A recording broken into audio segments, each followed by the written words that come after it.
no, I can't like wax a vagina, touch my crutch, wax the vagina again. It's probably against state board.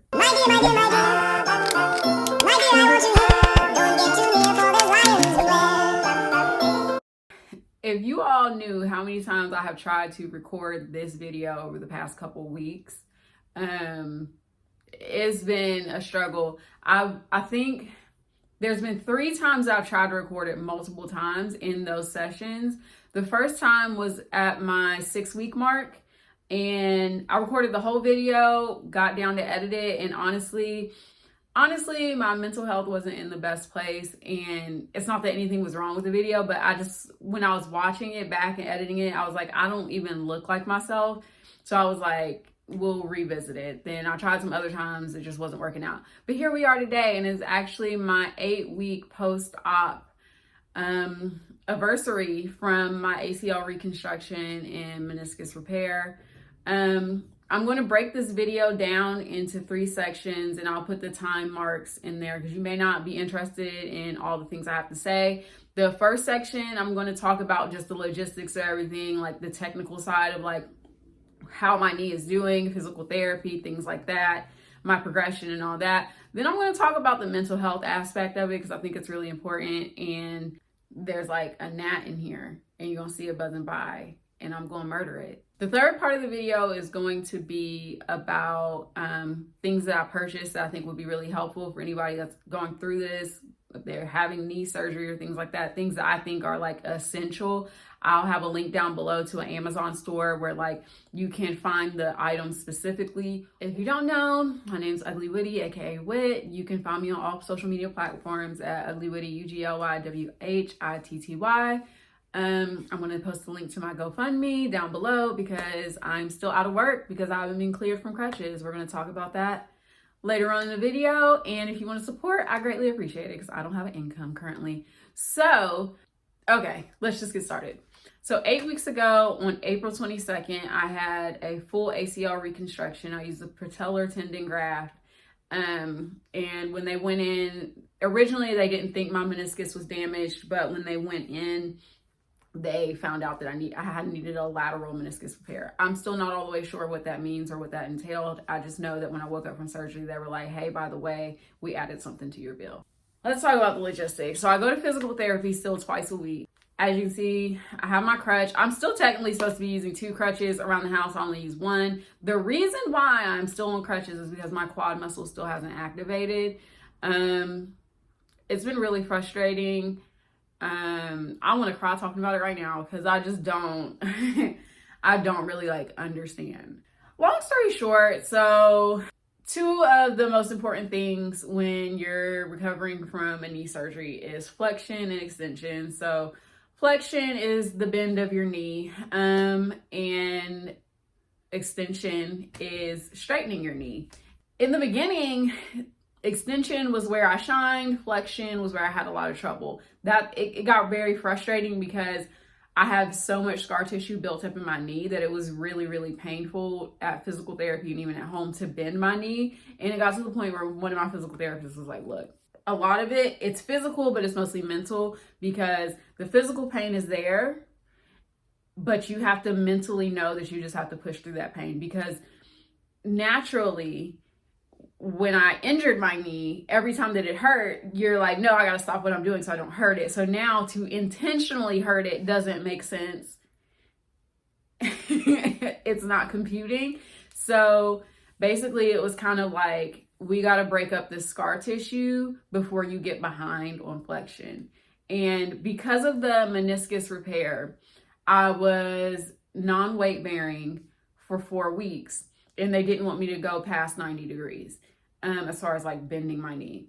We think that may have caused other problems as far as my quad muscle because of the extension aspect, because I wasn't really putting any weight or using that muscle because I had a full leg brace. They believe that may have been part of the reason why my quad muscle hasn't woken up. Whenever I've asked, I've never gotten a straight answer.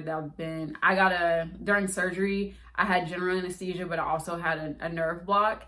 And they said it might just be from the nerve block. Last week, I had a appointment with my surgeon, and when we discussed it, he said it is uncommon to be this far along and your quad muscle not be active, but he said, but it can happen. And, you know, we discussed everything that I've been doing in physical therapy and at home, and he was like, it sounds like you're doing everything you can do, you're just going to need patience. The problem with that is, I feel like in general, I'm a very patient person. However, these bill collectors are not patient. My rental leasing office is, well, they've been patient with me, but what I'm saying is these bills aren't patient. So I can't, if I had a desk job, I would be straight. If I had a work from home job, I would be straight, but I don't. I'm an esthetician. I work in a wax center. I'm on my feet all day long. I do a lot of pivoting. I do a lot of back and forth, and it's summer. So typically this is like our busiest season. This is when I'll be making the most money. So even my surgeon was like, well, can you do your job with your crutch? And I'm like, no, I can't like wax a vagina, touch my crutch, wax the vagina again, probably against state board code. So it's challenging because on one hand, I mean, I've spoken to like this isn't even part of the whatever, we're going with it. When my job isn't in a rush. It's not like my job's at risk for not going back just yet, but we all don't want me to go back too soon and cause more damage or hurt myself or, you know, anything like that, just for the sake of like trying to pay my bills. So, I mean, that part is very, very frustrating. I mean, I may post a video of like some of my physical therapy exercises. Here's some clips of the things I do. Flexion at one point was my biggest struggle, so that's what I focused on.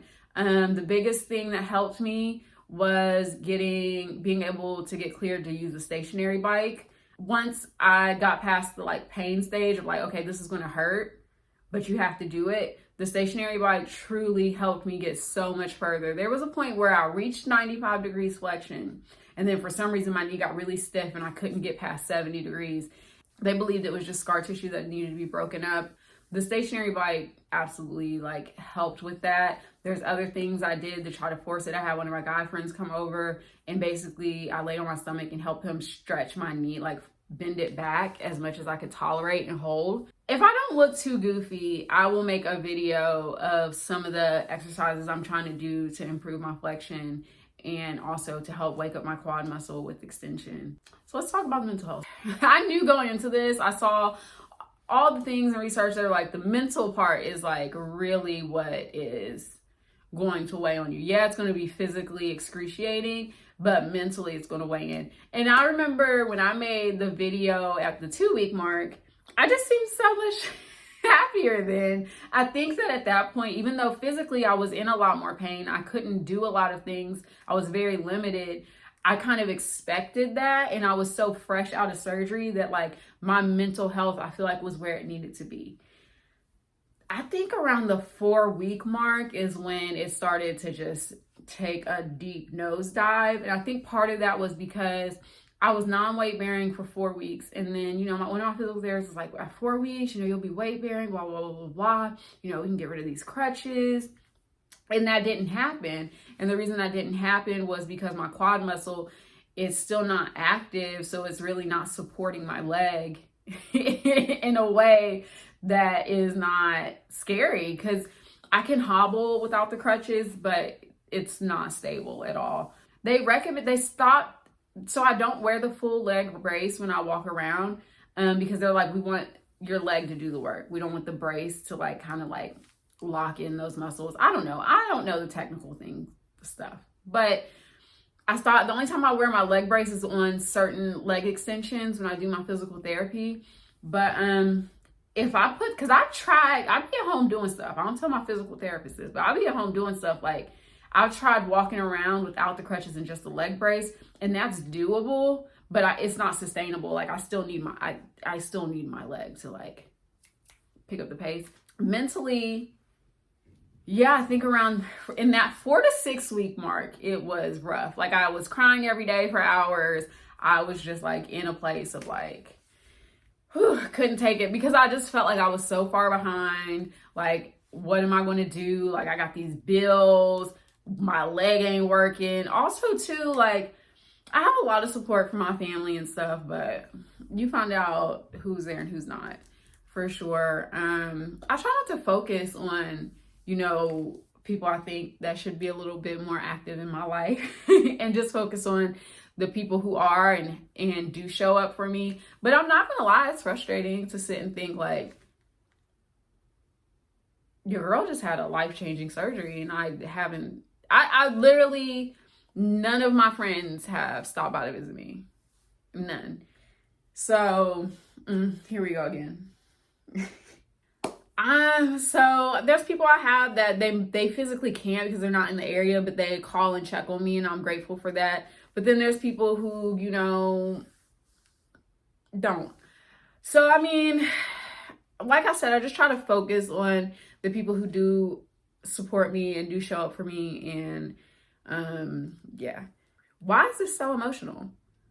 I thought that I was like in a better place to record this video from the last video, but this is the raw emotion. Another tip I would have, while I find support in like all the ACL Reconstruction Rehab pages on Instagram and the support groups on Facebook and stuff, I do find support in that, but I had to take a step back from it and literally stop comparing myself to other people's progress, because that was one of the things is I would see people who were around the same place as me, or even they just had surgery and like, or walking with unassisted and just living life. And I had to take a step back and say, well, number one, there's a difference between an ACL reconstruction and a meniscus tear. And the meniscus tear is what changed the whole weight bearing situation for me. Plus, a lot of those people prehabbed. I didn't prehab for real like that. I truly wish I would have. When I asked if I needed to prehab, they were like, no, you seem to be good. I wish I would have like actually put some effort into that. But you can follow and find support in those pages, but also take what resonates and go. Don't compare yourself to like anybody else's journey, because you don't know the circumstances. Also too, like I always leave it out, but I had a really bad MCL sprain too. So that affected a lot of things too. Also, last week when I was at my appointment with my surgeon, he randomly was just like, oh yeah, your bone seemed really weak right here. So I put a button, which I guess is an extra screw. So it's like, who knows what's going on inside my knee. Now, let's get to some of the items I recommend purchasing if you just recently had knee surgery or about to have knee surgery, ACL reconstruction, whatever. These are things that I pretty much use daily, consistently. I'm not just saying to get them just to get them. I really do think they're beneficial. The first thing I'm going to recommend is a cold therapy machine. I got mine off Amazon. It's called Nehoo or Nehoo, whatever. It was around $100. Totally worth it. I feel like as far as when I first came out of surgery, it was the most effective thing as far as pain management than the medication even was. It basically, you fill it up with half ice, half water, and it circulates cold water through this little pad that you put on your knee. And my God, that was the game changer for me. I totally recommend it. Even if you don't get that brand, they have a bunch of different ones out there. You can rent them. There's all kinds of things. You can check with your insurance. Maybe they might provide it. I don't know. But I strongly recommend, if you're having any type of knee surgery, or even if you just have knee pain in general or swelling, a cold therapy machine is totally worth it. I have a link down below in the Amazon store for that. The second thing I would recommend, this I got before surgery, is just a hot cold wrap or whatever. Before I had surgery, I used to freeze it, and then after work, because I'd be on my feet all day, excuse me, I would wrap it in my knee. It would feel so good. Now, because I have the cold therapy machine, I don't really freeze it. What I do is I heat it up in the microwave. There's directions on it. I think it's just like 30 seconds. And I generally put it on before I go to physical therapy, or if I know that I'm going to be doing a lot of bending with my knee, because even if it's placebo, I just feel like, for one, it feels good. Two, I feel like it kind of warms up my knee. Don't know the science behind that. A leg brace. So, here's a picture of the leg brace I have. I thought I was going to have it with me, but I didn't walk it over here, and I'm not going to do the work to go get it. But the original leg mobilizer that they charged me like $100 for at the hospital, it literally was like some felt and some Velcro and like 2 sticks on the side. That's pretty much what it was. all it did was serve the purpose of like holding my knee together, and definitely not functional for walking or things like that. So shortly after surgery, I immediately was like, oh, okay, I'm gonna need a leg brace. So I got one off Amazon, a shower seat. I don't know what I would do. I still have to use a shower seat because I can't stand up unassisted. Especially, I don't want to fall in the shower, so I have to use a shower seat. Although I don't love the shower seat, and my bathtub's really narrow, so I have to turn it to I don't love it.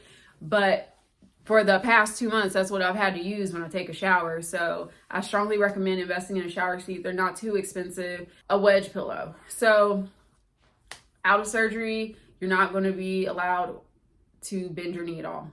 You're not going to be allowed to bend your knee at all. So you're going to need to keep your legs straight, especially when you're sleeping. I, in the beginning, would just made this like makeshift thing of pillows.